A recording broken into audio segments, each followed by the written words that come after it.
Hi everyone, welcome to From Rhetoric to Reality. This is NAPCAN's 9th webinar in the National Child Protection Week series, and I'm Megan Mitchell and I'm the former National Children's Commissioner for Australia. To start, I'd like to acknowledge and pay my respects to the Gadigal people of the Eora Nation, the traditional custodians of the land where I am here today in Sydney, and I'd like to pay my respects to elders past, present and emerging, and also acknowledge the elders past, present and emerging from all of the lands you may be watching from today, and acknowledge all Aboriginal and Torres Strait Islander people who are part of this event. I think it's particularly relevant during National Child Protection Week to acknowledge Aboriginal and Torres Strait Islander children, because it is through them that culture will live on and flourish. Just a few housekeeping rules. This webinar is listen only. You can't unmute yourself or turn your camera on, which is a blessing for some of us, I think, in these days. If you run into technical issues, you can call Nancy, and just if you want to, a number for her, it's 0425 296 699, and she'll help you out. They're pretty good here at NAPCAN in sorting out technical issues. So there is a questions and chat function that is enabled for questions, and we're really keen to have them keep coming throughout. So if you've got ideas and questions for the commissioners that are with us, great. We're unlikely to get through them all though, so don't be disappointed, but we'll try the best we can. I know your time is precious, so I really will try to keep on time today. And I might have to jump in and marshal people in terms of the time from time to time. Okay, a little bit about National Child Protection Week. This year the campaign is entitled Putting Children First. And it really does recognise that this year's been a challenging time for many of us, or most of us probably. And I just want to make a bit of a shout out for all of you out there who have continued to deliver services to vulnerable children and families under extremely difficult circumstances.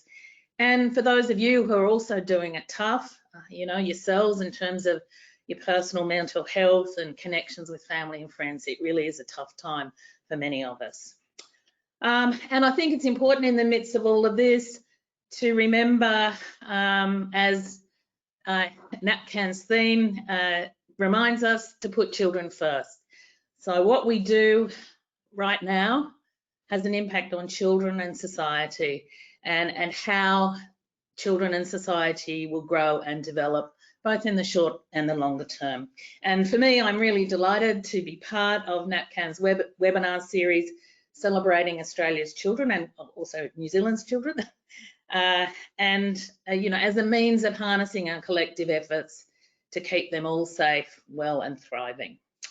So today we have a stellar lineup with us. We have Helen Connolly, Commissioner for Children and Young People in South Australia, Judge Andrew Becroft, who's the Children's Commissioner for New Zealand, Janet Schorer, the New South Wales Children's Guardian, and Leanne McLean, the Commissioner for Children and Young People in Tasmania. And each of these speakers will bring incredible insight into the needs of children and young people.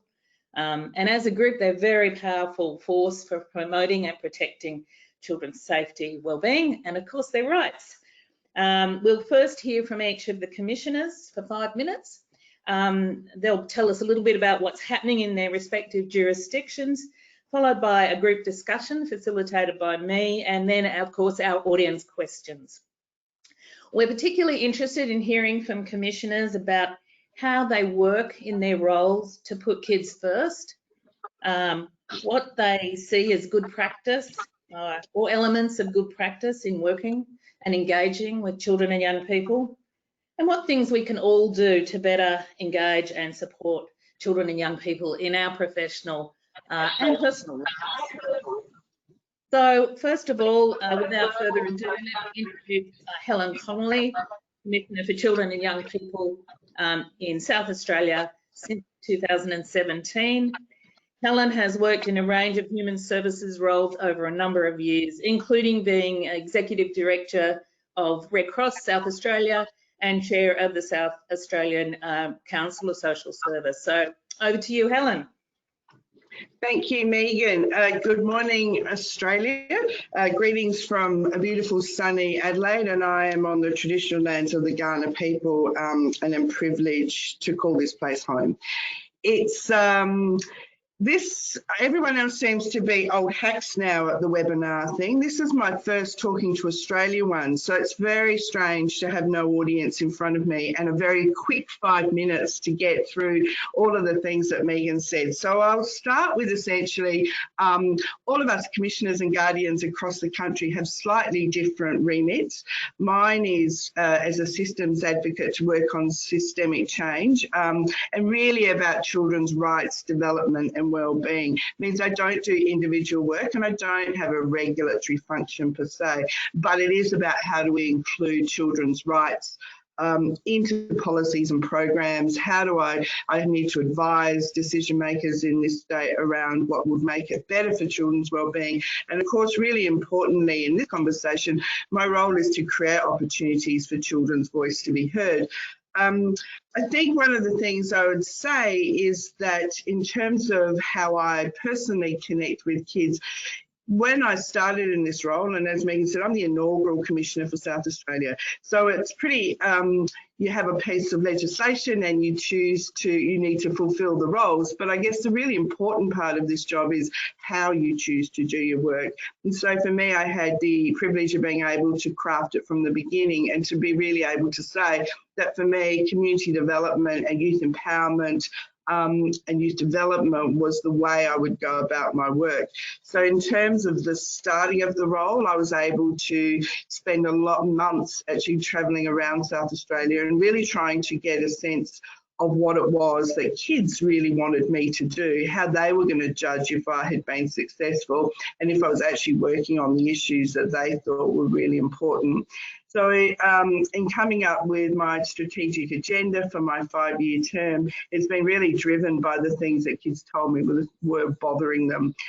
Those essentially were that they were really concerned about the cost of living and the impact of not having enough money on their schooling, on their recreation lives, on their transport and travel.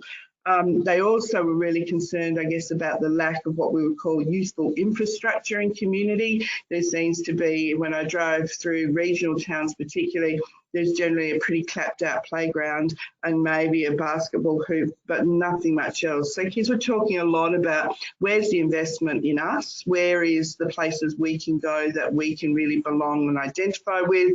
Then it kind of turned to, as you would expect, relationships. So kids were really wanting me to kind of talk to adults and other kids about how we all needed to be a bit kinder to each other, and in particular the impact of bullying between kids, adults and adults, and adults and kids. So there was a pretty strong focus on the bullying agenda, mental illness being another one, and then about who was being discriminated within, particularly school environments. So who was being kicked out, who was not being included, and who were really struggling and not getting the support they needed. And finally, about being prepared for the adult world.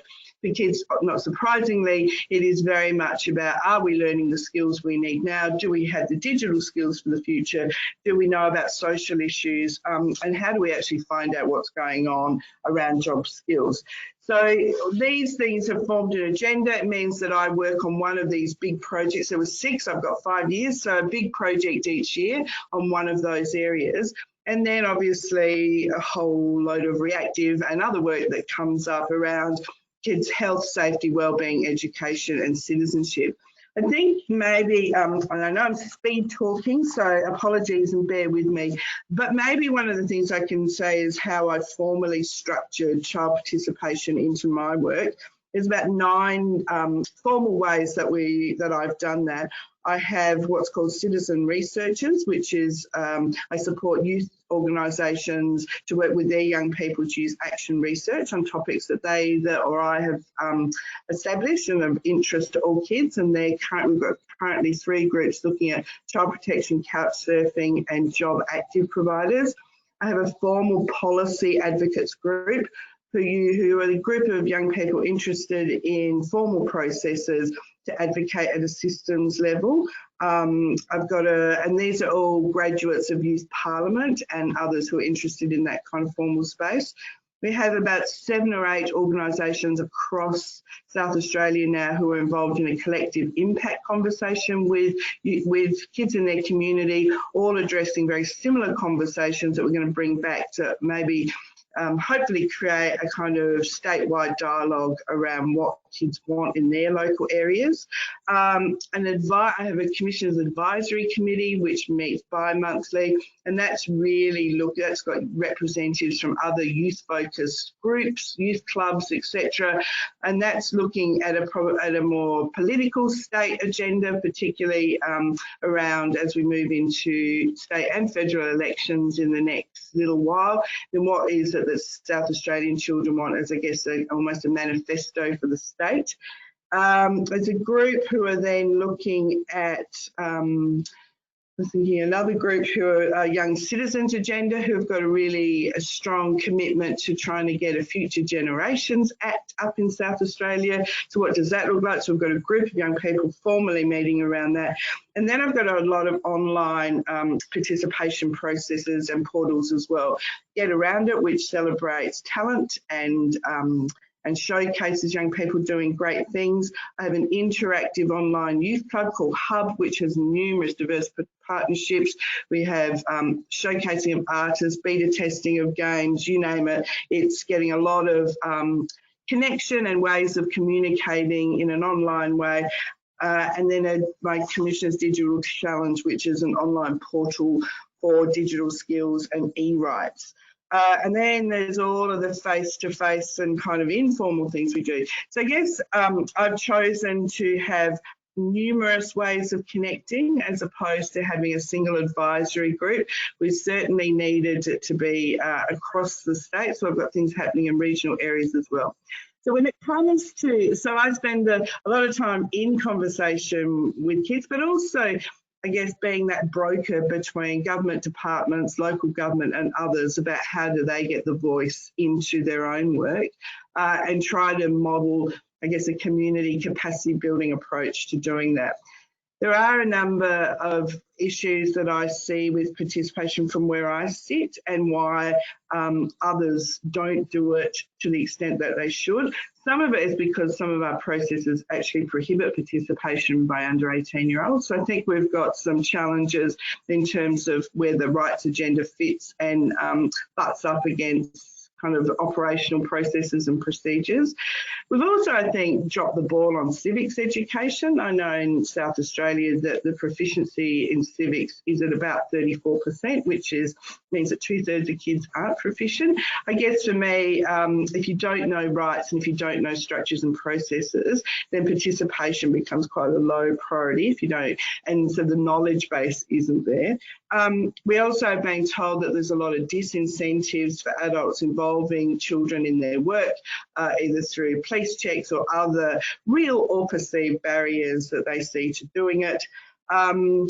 Also, I think there's a pretty standard, we need to value children more and value their contribution. And I think one of the things we would see across the board is that, in fact, the useful and legitimate contributions of kids isn't as valued as it should be. Probably the other thing I would say is that it's not really modelled in our schools. In other states and territories, I know they have more formalised student voice processes and structures. Ours is quite ad hoc in South Australia, which means that we're really not modelling it through the school environment, and certainly in our education policies and procedures there's a real lack of student participation as important to learning and wellbeing.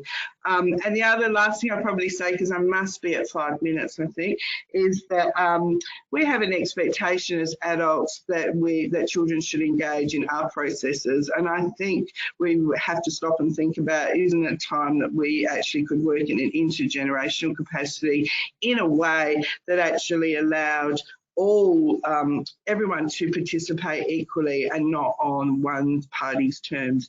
So they're the kind of problems with participation that I see. I think there's a lot that we can do to actually, I guess, put kids first and really, as they say, move from rhetoric to reality. And I think I might leave some of my comments on that to the Q&A part of the agenda. So thank you. Thanks, Helen. Yes, you did go over your 5 minutes. Sorry. Forgiven. And I just thank you for putting the voices of children and young people up front and centre.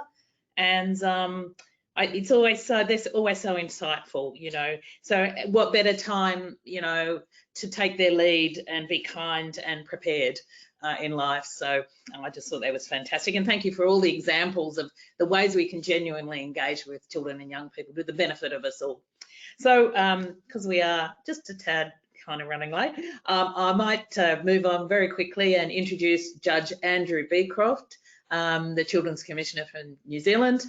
Judge Becroft was appointed as a District Court Judge in 1996, and in 2001 he became the Principal Youth Court Judge of New Zealand, and until 2016 when he was appointed the Children's Commissioner over the ditch. He's strongly committed to a specialist approach to dealing with youth offenders, and so that's a very interesting issue for us in Australia at the moment, that we're talking about the age of criminal responsibility, and is an advocate for youth issues generally, and of course focus on ensuring that New Zealand is a place where all children can thrive. Yes, over to you, Andrew. Tēnā koutou katoa. He pai ki te kororo ki koutou I tēnei rā. Warm Kiwi greetings to you all from Aotearoa, New Zealand. Can I start by taking you back some years to a youth court in South Auckland where a young boy came in and threw off his hoodie very dramatically to expose a t-shirt. I'm taking off, but I've got the t-shirt. We got a copy from the flea market in South Auckland, and this is what it said. He clearly was hoping for something more from the judge than me, and this was the t-shirt. And he just stood there very confidently, clearly wanting me to engage. Somewhat hesitantly, I said, that's an interesting t-shirt. He said, all good, boss. I marched on undeterred and said, well, it's a bit early, is it not, to call yourself a criminal? You haven't even answered the charge yet. We don't know if you did it. You're getting way ahead of yourself. And his young lawyer by this stage was standing up, waving quietly for me to shut up. But I boxed on. I said, well, I can't fault your theology. As a Christian myself, I agree. On the other side of heaven, I believe there will be perfect youth justice. No argument. But I said, the bad news is today in the Manukau Youth Court, you're stuck with me, Judge Becroft. And he smiled and reflectively said, well, I hope you get it right. Not rudely, just thoughtfully. And that's a really good question for us today. Are we getting it right in terms of prioritising children, genuinely child-focused policy, and putting children first? In New Zealand for the last 30 years, we have unarguably dropped the policy ball in terms of putting our 1.2 million children, 23% of the population, first. For reasons that are hard to understand, adult policy makers have at least unconsciously factored out hearing from children and focusing on child policy and child development issues. It's almost happened accidentally.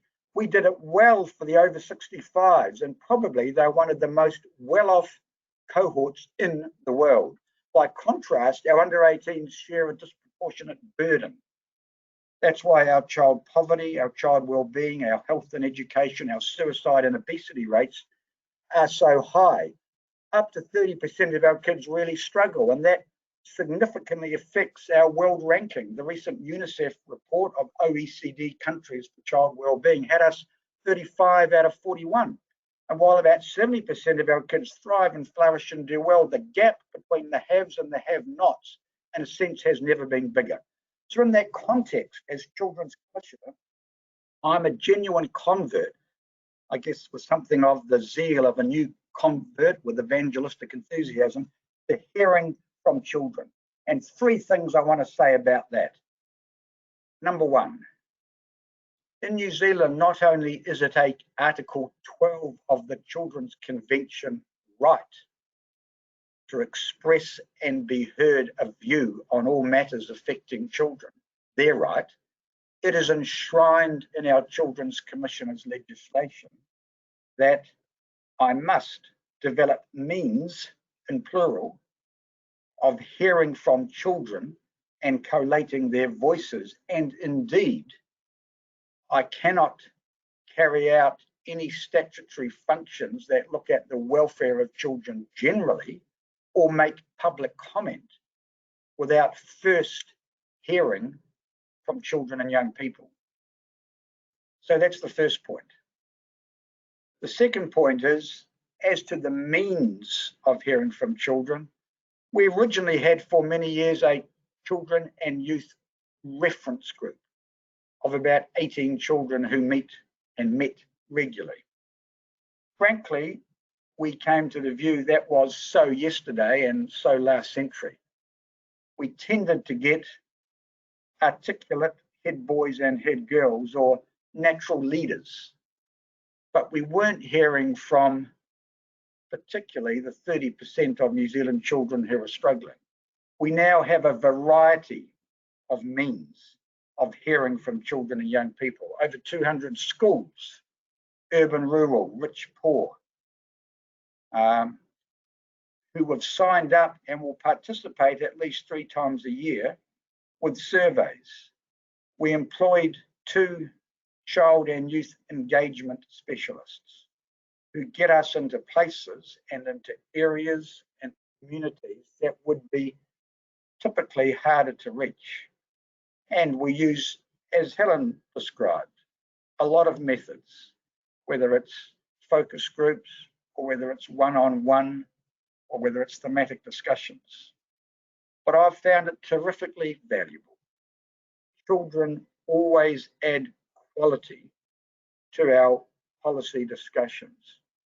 In addition to it being their right, in addition to having the statutory obligation to do it, the proof of the pudding is in the communication. It works, it helps policy, it improves our thinking, it enhances outcomes, and it often helps us to think of things we would never have considered otherwise. I guess most adults think, well, they've been children and young people themselves. Many have children and young people. They know what's best for children. Sadly, time and time again, it is demonstrated that not only do they overlook key issues, but they don't necessarily know what's best. So to conclude, number 3, some examples where hearing from children in New Zealand has been something of a game changer. And I preface these examples by saying Helen is dead right. There's a dearth of civics education in New Zealand. There is a Make It 16 campaign now to bring the voting age down from 18 to 16. You would think by the strength of the reaction of the public that the world had ended with this suggestion. But why not? If children and young people, 16 and 17-year-old, want to participate, and voting isn't compulsory in New Zealand as it is in Australia, why should they not, provided there's good civics teaching? And it says something, I guess, about the future of our country when the least engaged cohort at 59 or 60% voting turnout is the 18 to 29 age group. We could do so much better at encouraging participation in our democracy. So some quick examples. When the new child protection legislation was being reorganised and the old Child, Youth and Family in New Zealand was demolished and a new agency created. To her eternal credit, the then minister put together a group of care experienced children. They said, why do you drop us at 18th birthday? Why can't we continue at age 21 or 25? All our friends, if they're sick, can go home. If they have a relationship breakdown, they can go home. They can go home during holidays if they're doing tertiary study, returning from overseas, but we can't. That wasn't on the radar, but the law changed because of it. They also said if we have to be removed from our families, which is a hot, controversial topic in New Zealand, state removal, especially of Māori children, they said, why do you split us up from our brothers and sisters? Do you know there wasn't a policy of sibling unity to that point enshrined in the legislation? And there wasn't going to be in that policy adult world of thinking, but there is now, because children said that is what they wanted. Yesterday, I was at a celebration of the passing of legislation. We're behind Australia on this, and banning adults smoking in cars where there are children. Was it a poorer, more marginalised suburb in Wellington, Wainuiomata, well known for a breeding factory for rugby league players? And the rugby league club and a group of 5-year-old children obtained some local and then regional, then national prominence by saying how much they hated being in cars where adults smoked. 10 years later, those then 5- and 6-year-old in the junior club addressed a select committee. By that stage, there was a national movement. But the power of the 15- and 16-year-olds speaking to a select committee of our national parliament was extraordinary. It's very hard to oppose the bill in the face of the voices of affected children. As an aside, it's so sad that select committees can only be accessed by going to Parliament. I wish they would get out to local communities, meet children, hear from children. And the law regarding, you might think this is a small issue, but children riding their bikes on a footpath, under 12-year-olds were banned from doing that. Children's voices ensured that is now legal. So hearing from children, hearing their voices, collating their views and helping in the policy development is often rather cynically seen as almost a passing fad, a fashionable thing to do. In my view, it's far from a fad, it is foundational. It ought to be at the crux of all our work when we deal with children and young people. There is no substitute for it. It's not an optional extra. It's the starting point of all that we do. We have so much more to learn. I hope in 10 or 20 or 30 years' time, they will look back and say, we only saw through a dark glass dimly. But now we've progressed so much further in the next 30 years. And I hope that's the experience for all of us. Tēnā koutou katoa. Thank you, Andrew.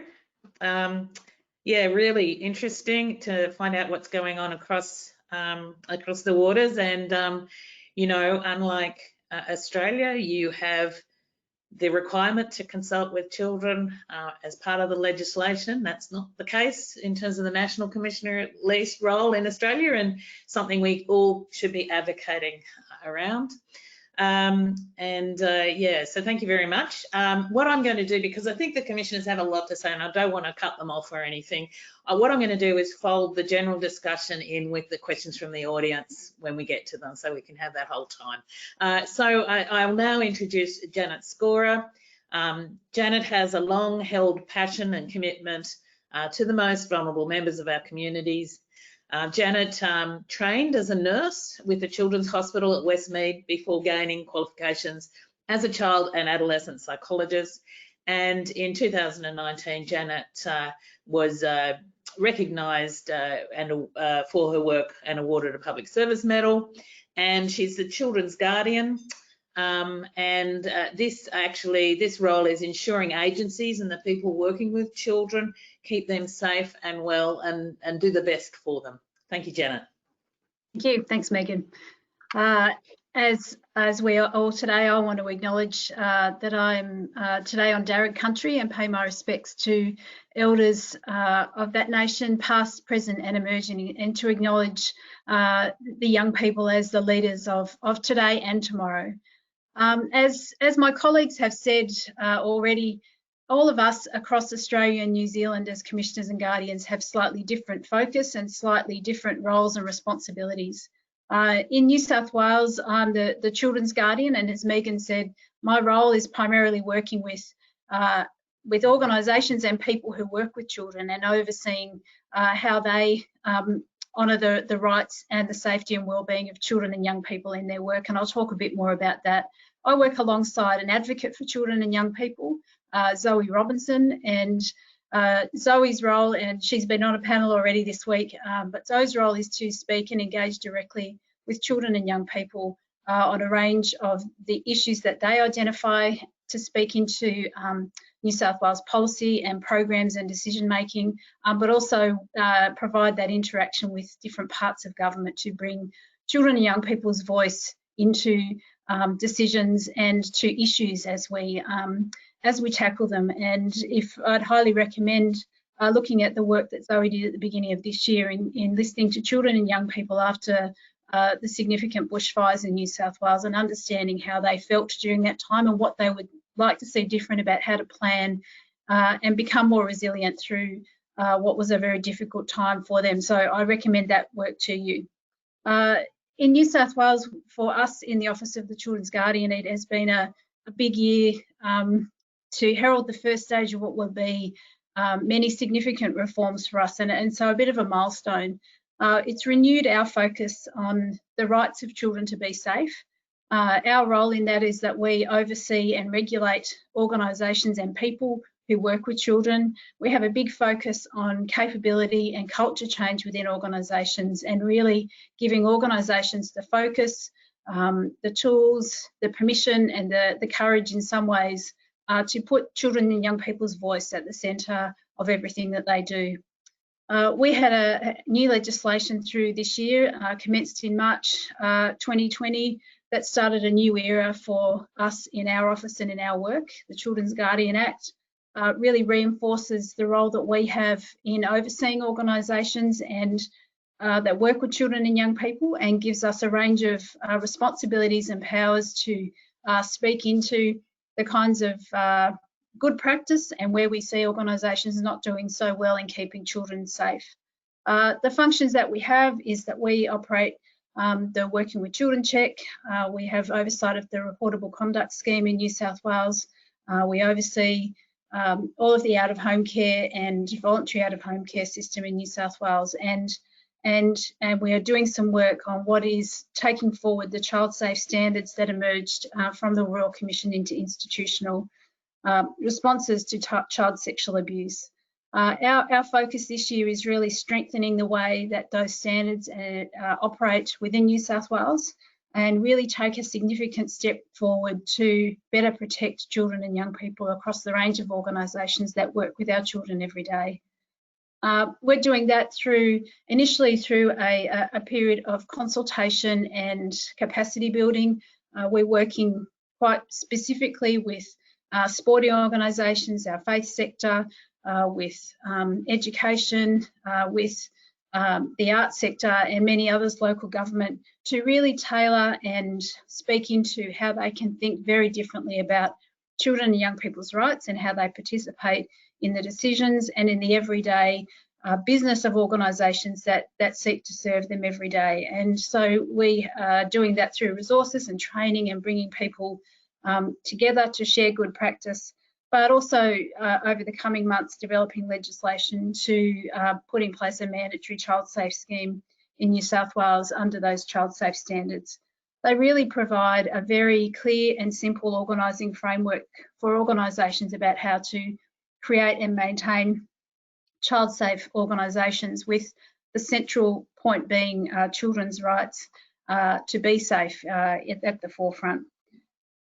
What we want that legislation to do is really set the tone for the development of positive and rigorous cultures that keep children safe, that organisations, regardless of what business you're in, have a clear guide for how to develop those practices, have good cultures that support children being able to speak up and feel safe to speak up, and to encourage organisations to proactively manage risks of harm to children and to show how they're making progress towards that.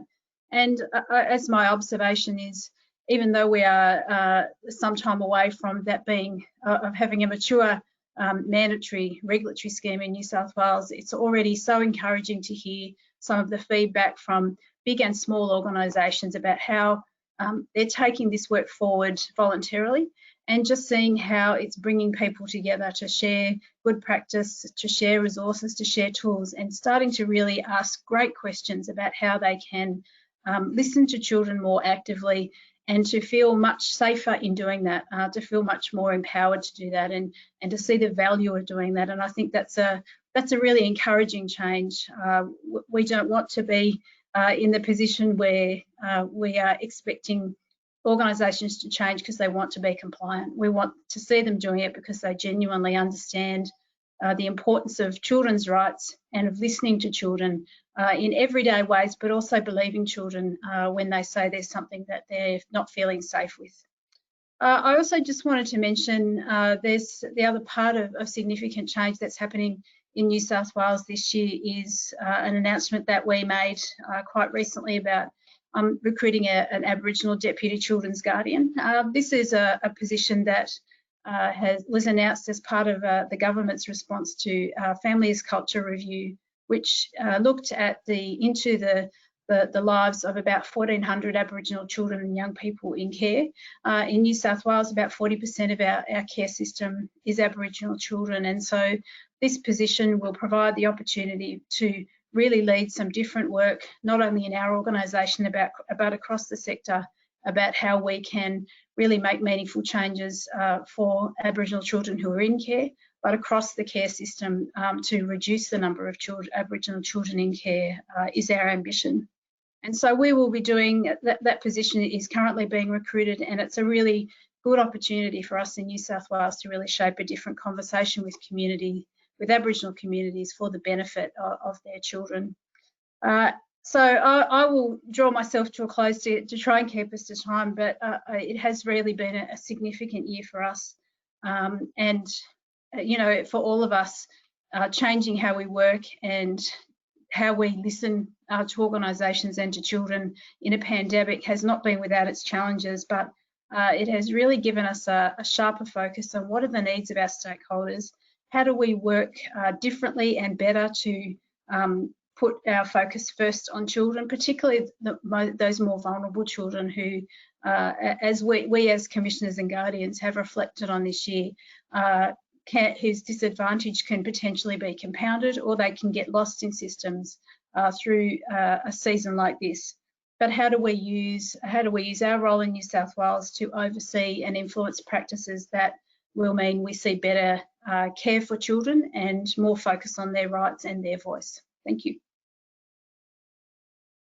Thanks so much, Janet. That was a really great overview of things that are happening, bubbling along in New South Wales at a rapid pace. And of course, that link between participation, child voice, safety and capability speaks directly to my heart. And as you know, I was involved in the development of the national principles for child safe organisations, so I would promote these to everybody, and you can go to the Human Rights Commission website and look at those if you want a big national picture on that space. But it is true that the Royal Commission is providing, I think, a legacy beyond compliance. It is about cultural change, so thank you.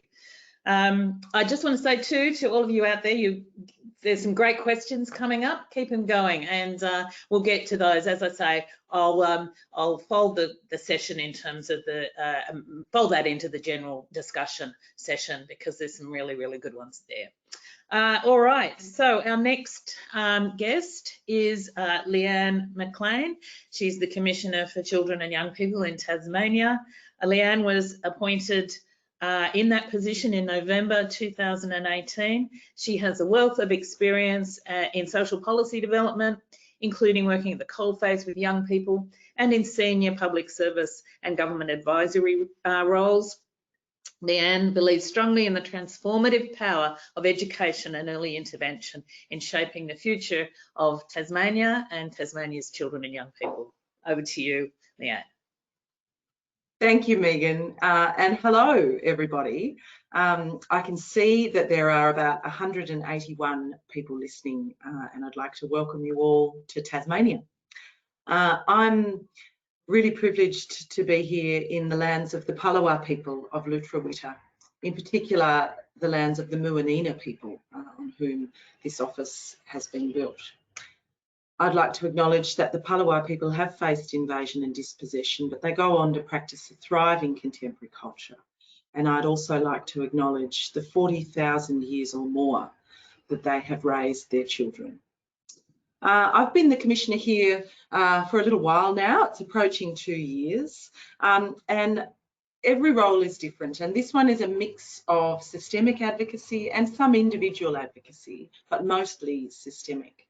I think what's important about the legislation here is that in my act it includes that I must promote and empower the participation of children and young people in the making of decisions or the expressing of opinions on matters that may affect their lives. That's actually enshrined in the law here, which is something we should be really proud of.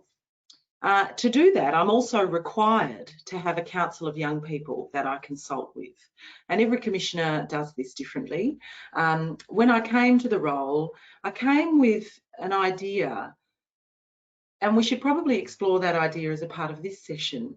Just imagine what it would be like for a moment if every child grew up knowing that they could make a difference in their own lives and in their own communities, that they were truly empowered to do that.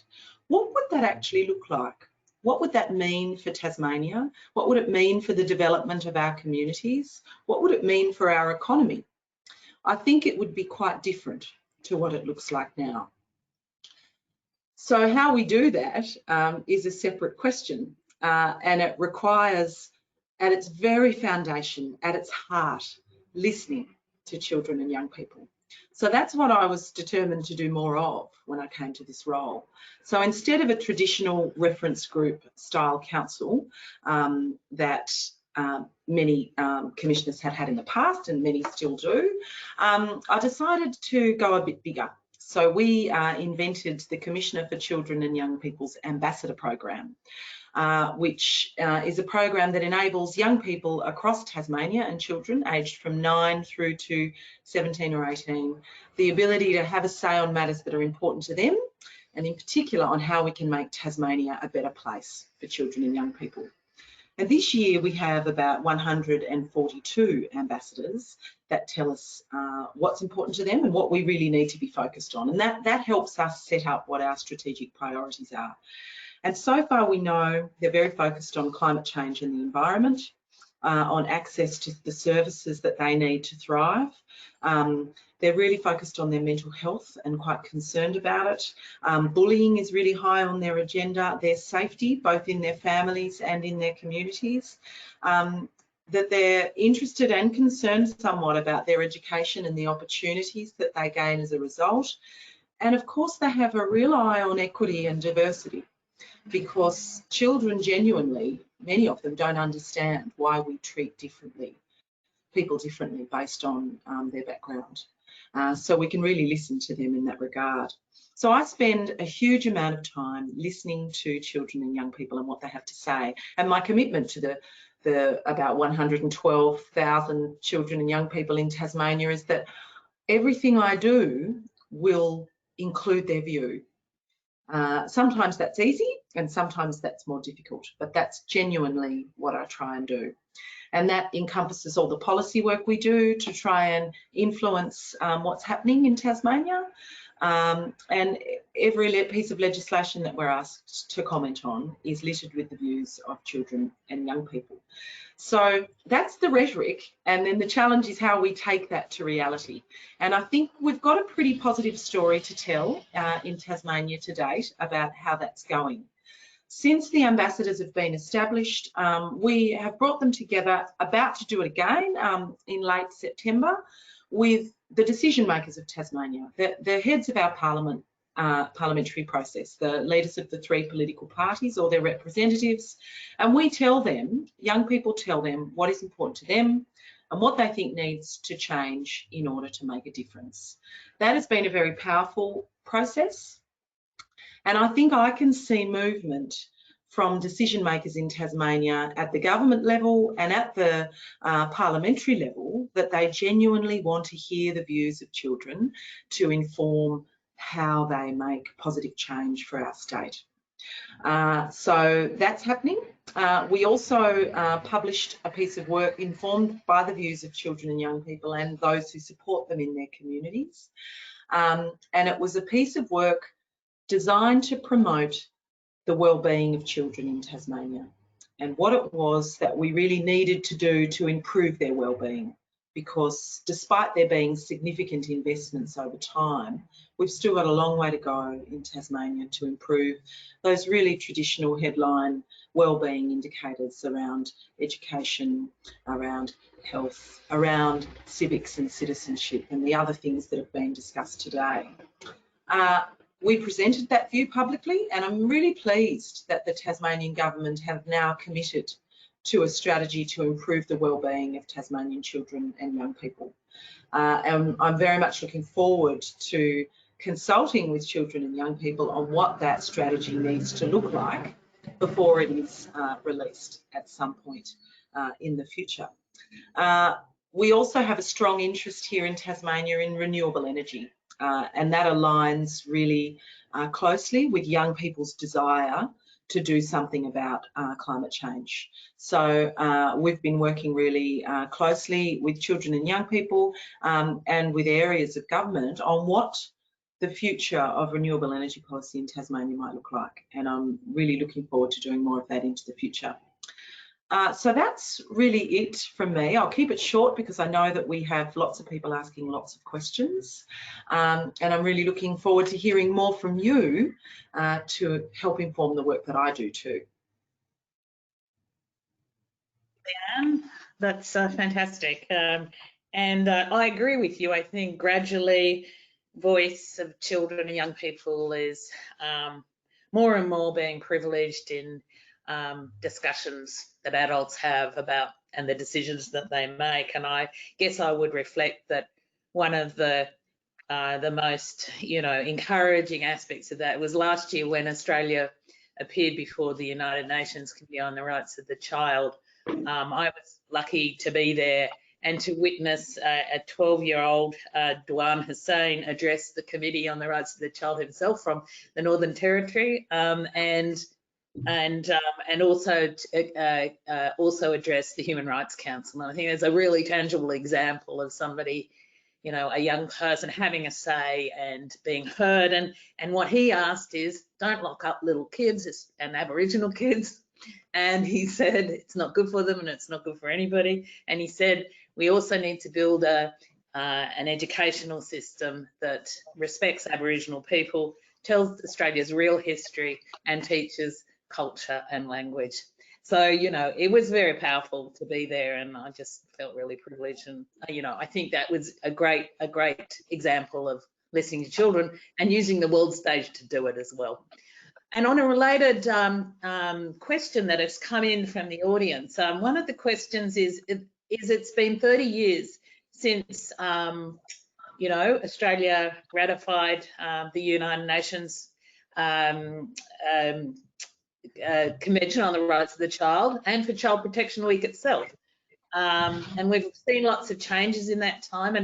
And I think this is a good question to start off with. What are the most hopeful things that you've seen in your roles and that you'd like to see more of? You'd like to have a go. You need to raise your hand physically because I can see you. I might start with you, Leanne, then. I think that there's two things. One of the things that I've drawn a great deal of hope from, just as a citizen in my own right, is seeing children take charge of their own voice, particularly around the issue of climate change, and make sure it's heard, regardless of who wants to hear it or not. That has been incredibly heartening and has given me an enormous amount of hope. And I think because of that, young people are helping us do our jobs in promoting their voice. Thanks, Leanne. Now, Andrew, you have something you'd like to say in that space. Two things. There's something of a sea change going on in New Zealand, especially amongst government departments that actually hear from children and young people, and we are being increasingly swamped with requests to help, which is great, whether it's the Department of Education or Health or Prime Minister's Cabinet. For the first time, legislation was passed in formulating a child and youth wellbeing strategy that mandated obligatory consultation with children and young people before the strategy was formed. That was a great step forward. I'm excited to see the change. The second thing that I'm really excited about is that there's a whole infrastructure now being put in place that particularly is focused on that 10% and 20% of New Zealand children who are really struggling. We've got a child poverty reduction act. We've got a child and youth wellbeing strategy. We've got benefits linked to wage increases, first time ever. We've got a growing commitment to free school lunches in every school in New Zealand. So I see terrific and really exciting changes to prioritise children and to develop truly child-focused policy, which is based on children's voices, and it's genuinely exciting to be part of it. Helen, you have your hand up. I did. I guess a bit like Leanne, my sense of optimism comes from the kids themselves. I think if we look at headline indicators, they would suggest that perhaps our kids aren't doing as well as they have done before. So I don't think we can ignore the fact that things aren't great. But when I speak to a generation born since 2000, I think they are generationally different, and I think technology has actually hardwired them into different beings. And my sense is that as a generation, they're global and connected, and see that they have a power of a global generation and that they're kind. So I think they've shifted away from being quite individualistic or materialistic into being really kind, values-driven people who care about inclusion and diversity at the expense of their own personal benefit. And I reckon that should give us real hope that there'll be some shift in some of the indicators as they become parents and as they become the people who start to make decisions. So whilst we've done some things not great, we kind of got it all wrong because they are a good generation. Okay, thank you.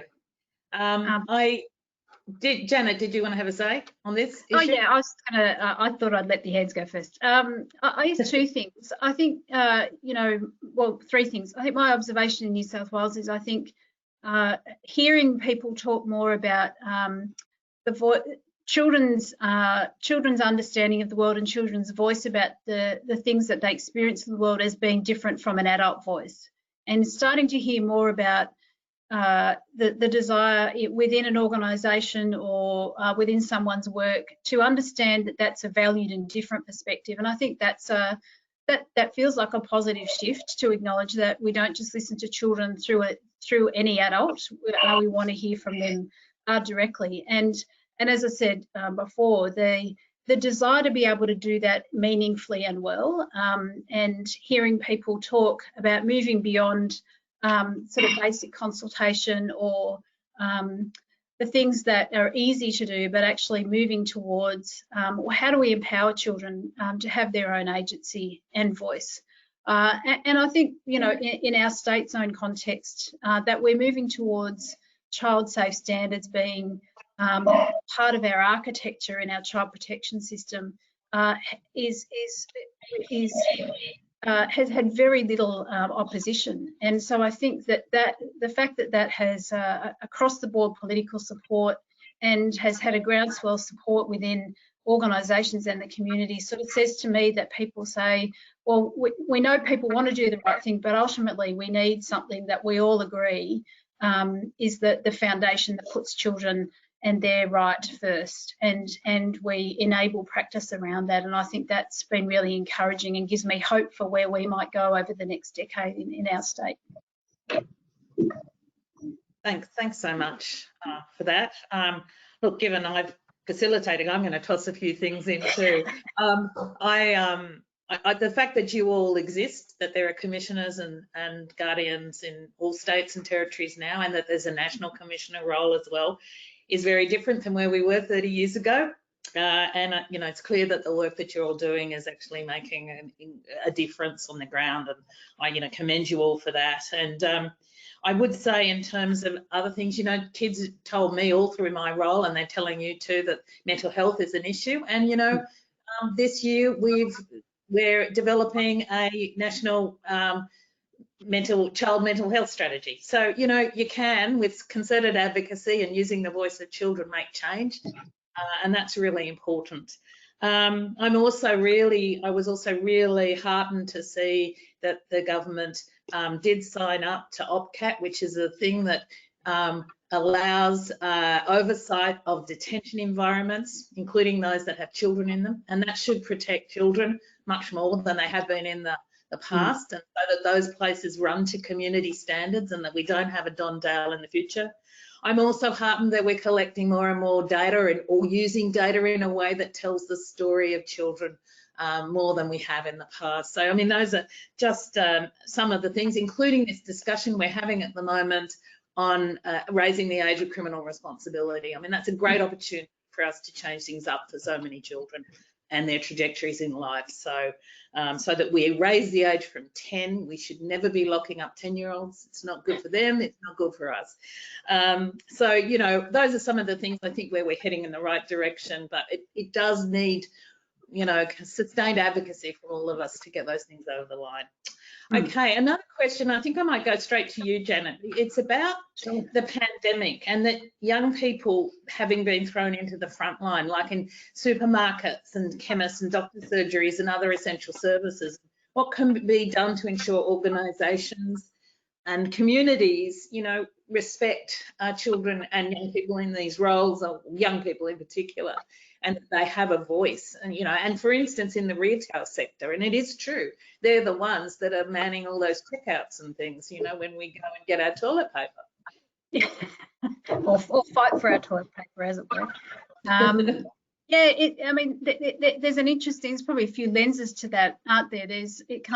Part of it comes down to, regardless of whether it's a young person, an older person, or someone in the middle, that we kind of respect that someone who turns up to work every day has the right to not be abused for doing their basic role. I think, and how we all behave as adults. So let's assume that we want the best for ourselves. I think there is something about young people in the workforce in general, and equipping young people when they're at school or taking part-time jobs while they're studying or other things. I guess to understand and navigate for themselves how you learn to manage different situations. I guess even in regular times, you come across a tricky customer.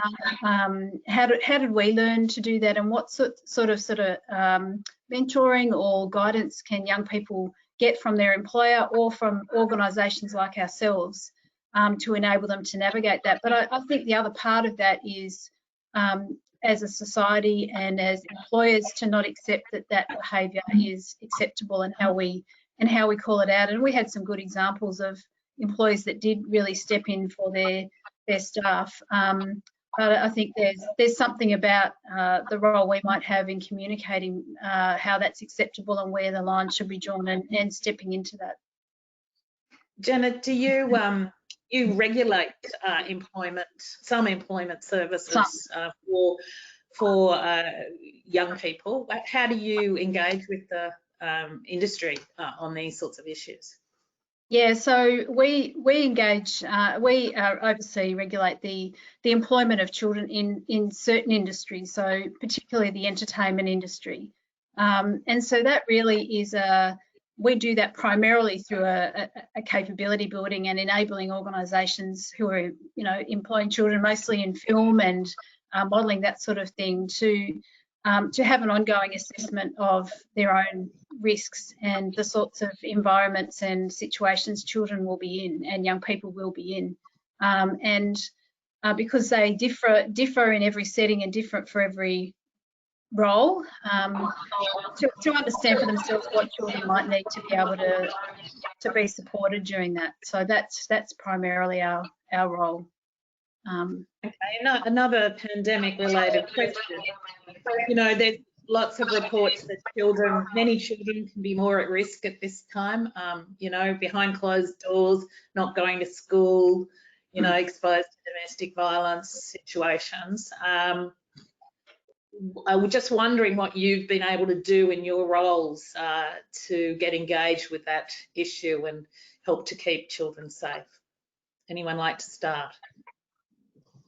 Okay, Leanne, thank you.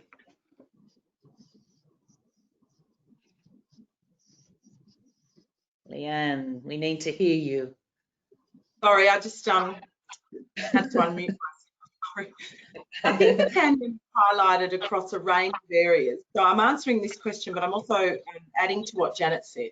There's nothing like a good crisis, like a pandemic, to highlight the rub between the need to make decisions quickly to keep the population safe and the need to recognise people's rights in having their voices heard. And I think with children, this was really evident as we all went through COVID.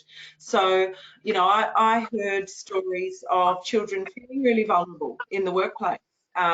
Clearly there wasn't an avenue for them to say, hey, we're still here serving the toilet paper out the counter. I don't have a screen in front of me. I'm not sure if I'll be able to get a mask. There wasn't an avenue for them to express that concern. And I think sometimes it takes a while for us to catch up because the need to listen to it isn't necessarily at the centre of everything that we do already. And then a pandemic comes over the top. To the second question, one of the things that concerned me really, probably more than anything else through the pandemic, was the lack of face-to-face contact with highly vulnerable cohorts, be that already known to the child protection or child safety system or through school. So we lost those really important face-to-face contacts during lockdown. That was the downside. The upside was that we had some very innovative partnership arrangements emerge here in Tasmania between different areas of government and the non-government sector to ensure that highly vulnerable children and young people still have an avenue to access support despite them not receiving the normal face-to-face contacts that they do. The challenge now is to keep those.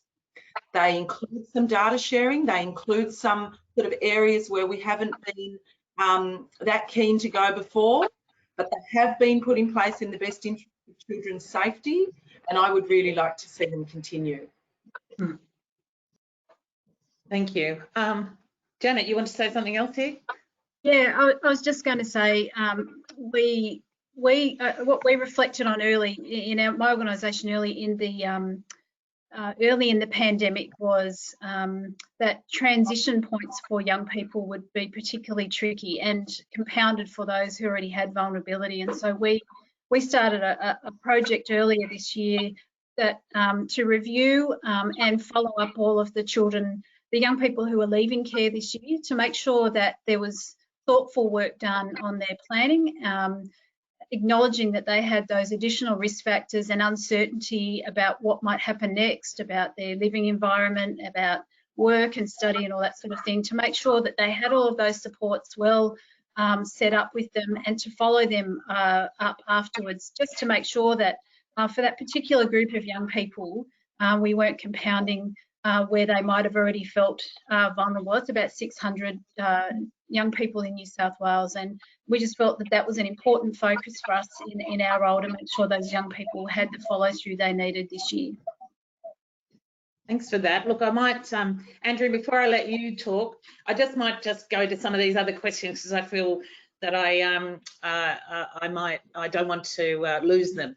Several people were asking, when you were all talking about capturing the voices of children, you know, what are the strategies for getting to those who have less opportunity, additional barriers? They're living in rural, remote areas, they've got disabilities, they're in socioeconomic disadvantage, or they're from cultural groups that, you know, are just not connected in. And so I just wanted to put that out on the table. And there's a related question too, is how do we get adults to give up some seed power and control over children so that they can be active participants? But Andrew, I'll go to you first on that last point, the point you wanted to make. Just to say, if in New Zealand we believe 70% of children do well, 20% struggle and 10% are in chronic intergenerational disadvantage, COVID exacerbated those differences and issues of child poverty, isolation, abuse and neglect, loneliness and mental health, especially for that 30%, really grew. What's not often said though is for 70%, in a recent survey of over 2,000 children, 70% said COVID was a terrific experience for quality family time, building relationships, time with the family, and they wouldn't have missed it, they said. There's that. As for connection, for us, we employed a Maori youth worker and a Pacific youth worker. How to connect was me going with them to those communities and spending a day there. And it was really worthwhile and valuable experiences to go to some of the most marginalised places in New Zealand. A Marae work program where 14 boys, all of them had been out of education for at least 4 years, sadly. They've been excluded from the local secondary school. Getting there, spending time with them, spending a day with them, with skilled youth workers who have the connections, wearing a t-shirt like this and some of my other t-shirts. It was a great way of engaging, and I've never forgotten it, and it enriched us hugely. Helen, I might move to you. You can answer either or none of those questions. I better answer something.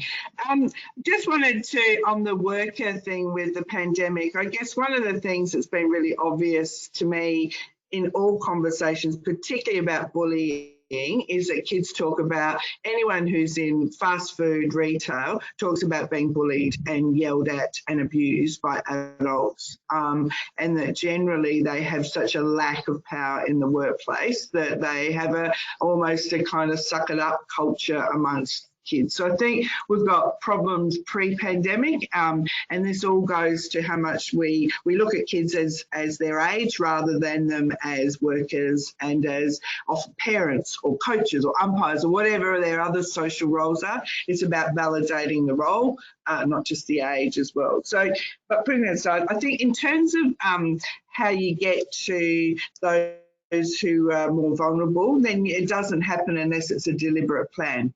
So it won't just flukily happen. So for me, it's been really important to actually provide financial resourcing to small community groups to actually support them to be able to bring kids together. So often they don't have money for transport, for food, for getting a venue, whatever that might be. So a proportion of the money that gets allocated to me, I then farm out to others. And particularly those who work at the coalface, and then either they collect their own ways and send things back, or I'd spend a lot of time, probably the equivalent of 2 full days a week, out in conversation with these groups, which means and developing longer term relationships as well. So at the moment I'm doing a pretty intensive piece of work around disability, kids with disability and their participation, which means, you know, going to all sorts of places to ensure that you, in a very deliberate kind of way. So I think you need a plan to do it, you need to resource it, and you need to be committed to ensuring that every single piece has voices across the kind of diversity of our kids. Leanne, you'd like to comment on how to get a nice, hard to read kids. Thank you. I absolutely agree with Helen, and Tasmania's a pretty small place. but we are the most dispersed population in the country, so it can be tricky to get around everybody. So a lot of people assume that in the ambassador program that we run the tradition, or we attract the traditional sort of student leadership style that you would normally expect. Well, we actually try really hard not to do that. And we have a partnership with the free education sectors in Tasmania to help us make sure that we don't do that. And then we seek feedback from young people on what they want to participate. And generally, they really want us to go to them in their regions. They want it to be fun. So they want to be able to get together with other young people and network. And of course, that needs to be free. So we need to pay for that to make that fun. We need them to be able to access things. So for example, we have the entire high school of Cape Barren Island, which is 3 young people who are members of our ambassador program. And so through the partnership between education and us, we actually fund them to be a part of the program and to fly to the mainland to participate in activities. So that's the type of thing that makes the difference. Thanks a lot. And Janet, yes, I'd like to hear from you on this. Well, I thought I'd take up the second part of the question, Megan, about how do you get adults to let go a bit, which is you know, most of our work. And I reflected on 3 things. I think making it easy. I think, you know, people think that, oh, it must be really hard to talk to children and young people about their views or about how to empower them, and so we know it's not, but how to make that easy, how to give people resources and the tools to do it and get them started. In our case, I think make it mandatory if people don't want to, and then set an expectation about what quality should look like for them, and that helps to give some expectation as well. But I think, you know, part of the community conversation about this is making it a valued part of every part of our life, and to appreciate the richness of children and young people's perspectives on the world and on your own lives. And to, I guess what we do too is to remind people, particularly in leadership, about what happens when you don't. We lived through a Royal Commission where we heard about when we didn't listen to children, when they weren't safe, when they were being abused, and we know the impact, before we get near the impact on children's lives, on organisations from that. And so just to always run the counter that it might sound hard to do, but harder to go through that again. And I think none of us want that. So let's make it easy, let's make it mandatory if we've got to, but let's start to value and get adults to let go of themselves a little bit, because they see all of those things as necessary. Thanks, Janet. One of the profound messages, I think, from that Royal Commission is that, you know, silencing children never protects them, No. and in fact, you know, promotes and fosters abuse, and especially in institutional settings, but in all settings. Yeah. Helen.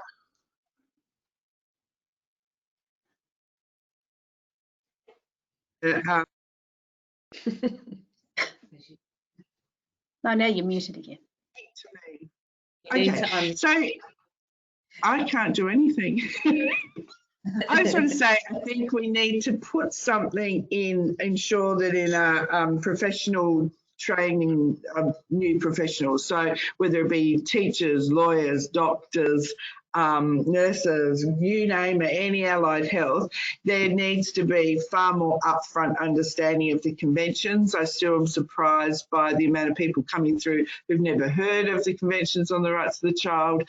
So it needs to be there, and there needs to be a commitment from everyone entering a field where they have any connection with children or their families, that they actually listen and speak and trust the voice of children. Because I think fundamentally there's something about trust in all of this. Yes, Leanne, and can I just say too that I think there's another issue here about that children don't compete with adults for rights. I just think that's a fundamental misconception in the community. Leanne. I think the other important thing to remember, and acknowledging what Andrew said previously about the sea change of seeking children's views, and we're experiencing it here too, and we're flat out as a result. Not that I'm complaining, but every man and their dog wants to hear from kids at the moment, which is fabulous. But listening and seeking the view, that's the easy part. It's the first step and it's the easy part. The challenge is circling that back around to the full essence of Article 12, which is showing them what you did with what they told you and demonstrating what change was made or what wasn't made and why. That is where we still have a huge amount of capability to build here in Tasmania and no doubt elsewhere. And I think, you know, adults have to do that. That's not something that children should necessarily be expected to do for themselves. And I think Andrew has a follow-up comment to make on this issue. Yeah, one thing I didn't say is part of our statutory role, not only to advocate for children and children's issues individually and generally, but also to monitor and assess the policies and practice of the State Care Agency. We go into the residences, under OPCAT as well, have done for 12 years. What's really interesting is this year we change. Previously, we'd go into the residence and day one, we'd speak to all the adults, youth workers, community workers, those in charge, to get a feel of what's going on. Then we'd speak to the children. They would say, the children on day two, oh, I guess you've heard all about us. We'd be thinking, yes, that's the boy that the youth worker told us about that might be this and that. We've changed it 180 degrees. On Janet's point about how do we take power away from adults, we now see the children and young people first. And then on day two, when we see the adults, we think, that's the youth worker that they were telling us about who can be a bit loud and aggressive. It's changed the monitoring completely. And having that child-focused first step has also made it much more difficult for the adults because they know we're hearing about them first from the children and the children. And it's been really interesting and it's been a bit groundbreaking from our point of view. And we've heard things we never used to hear. That's great, Andrew. I think that's something we could really take a lesson from. One of the things I've been advocating around OPCAT is that we should have specialist children's expertise in there and a children's lens. We can't just have adults come in with an adult lens to that monitoring piece. I've got one more question that I'll ask you all to reflect on. You know, we noted a few achievements, and one of them I think is that it is indeed, Andrew, the year of the skateboard and the bicycle. You do see a lot more families out there in the park, and that's a good thing. And what this question is the achievements are great. However, they've taken a long time, and I acknowledge in the world of policy and program reform, things seem to take a very long time.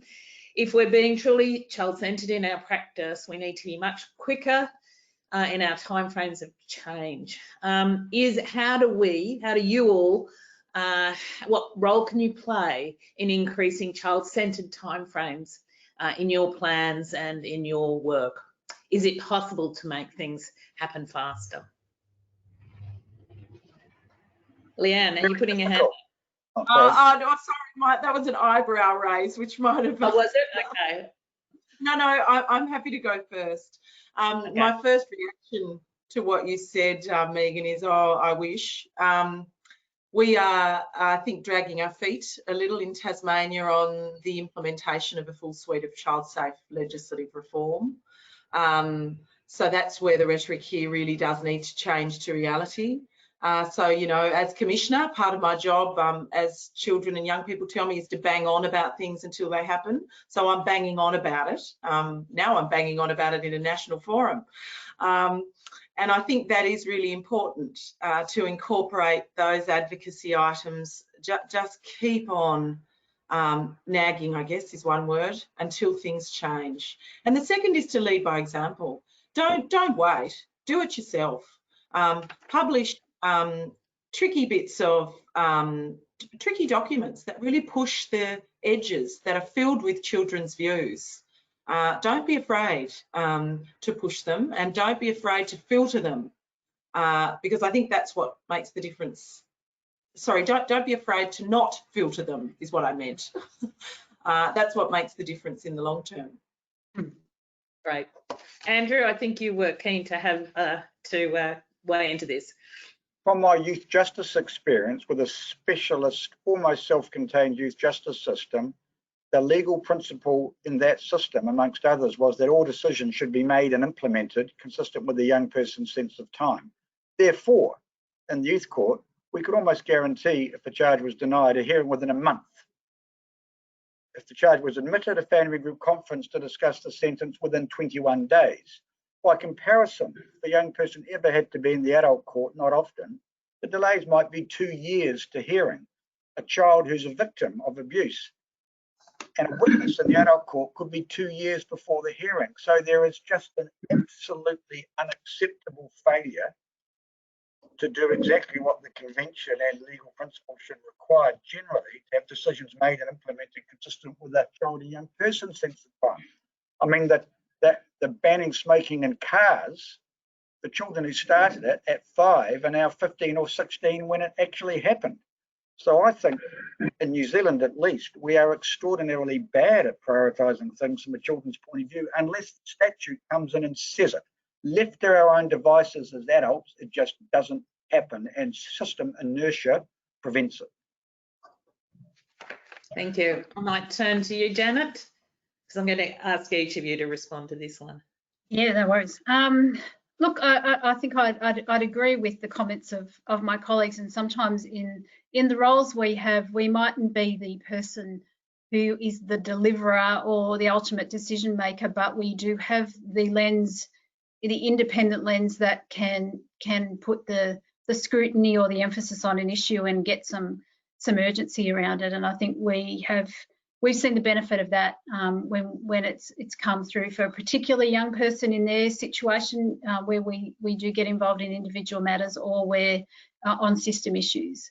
I'd reflect from my own perspective. I think there are certainly things that take an extraordinarily long amount of time, and usually where there is, you know, legislation or a political journey to go through, there's a certain inevitability about that in some ways. But I do think that, you know, as it relates to those of us who are involved in delivering services or making decisions, as Andrew said, we can sometimes just not prioritise the timing and perspective of children, even though we have the ability, the money, the decision-making authority to make changes ourselves. And so I think sometimes what we can do in our functions is to put the spotlight on that and to actually get something changed quickly. We shouldn't need to do that.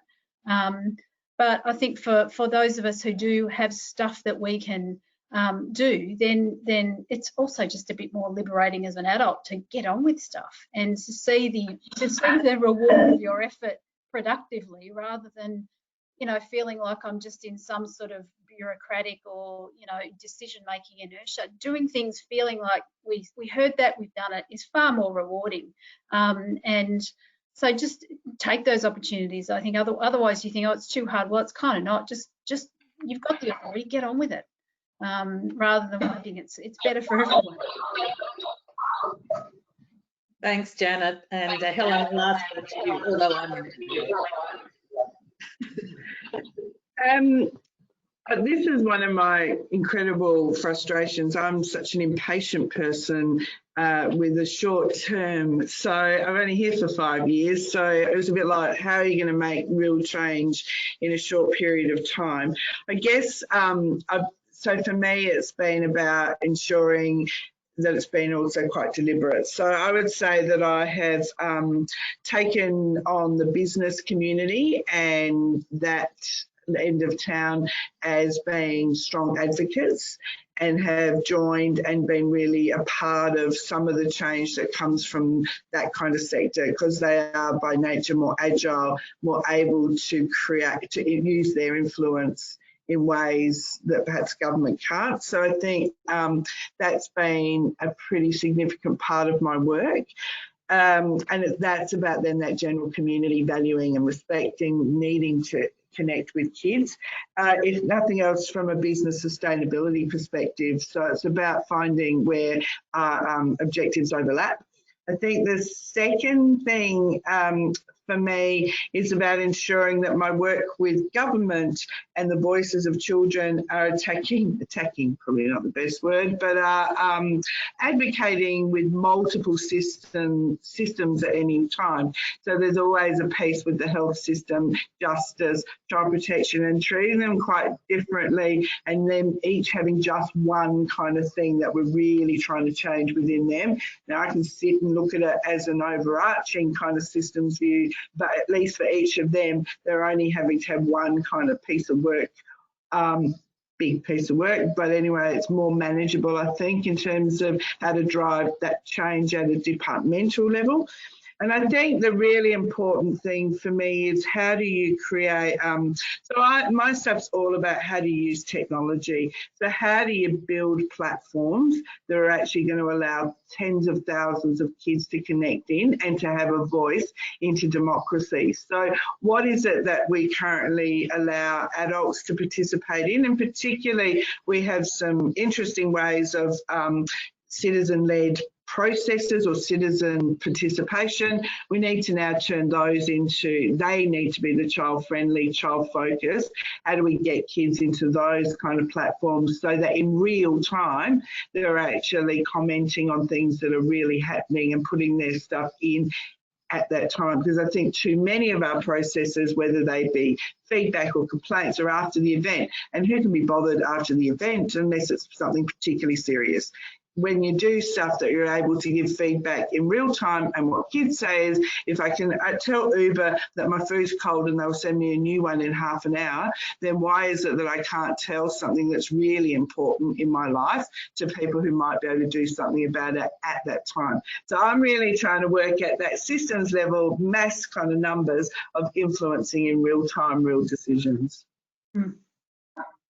Thanks, Helen, and thanks to you all. I think these are all very important points that you're raising in terms of sort of having a broad set of friends out there, so that we're not just seeing children from a very specialist lens, but across the whole community. And I'm a great believer in unusual and wide partnerships and collaborations. And I think you really got to be in that space to make a change.